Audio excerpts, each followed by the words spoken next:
Atrodo, kad daug panikos sukėlė tas pullbackas iki 91 tūkstančio, mes jau savo shortą uždarėm, pamėginsim truputėlį aukščiau įlipti, o kol kas matom, kad visus šitos stop lossus štai čia susirinkom, bet dar turim jų daug iki 85 tūkstančių.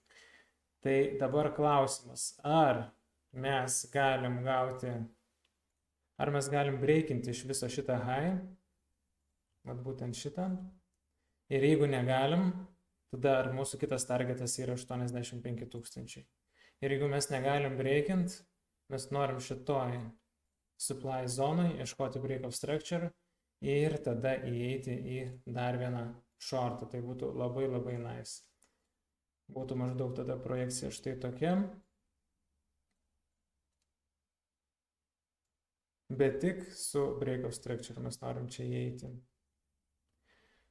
O daugelį Twitter'į, Instagram'e, pilna threads'uose, pilna postų, kad viskas 100k, it's over, bull runas over.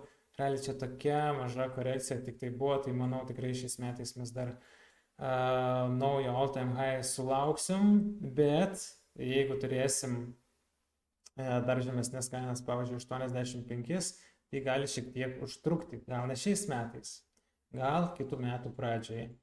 Bet kad turėsim naują all-time high per artimiausią bent jau pusmetį, tikrai labai tikiuosi, o kol kas esam labai gražioj pozicijoje ir pamėginsim kitą dieną jau labiau apžvelgti iš mūsų signalų grupės, kokias turim altcoin'o pozicijas ir bitcoin'o truputėlį palikti ramybėj, nors labai fainas price momentas dabar yra.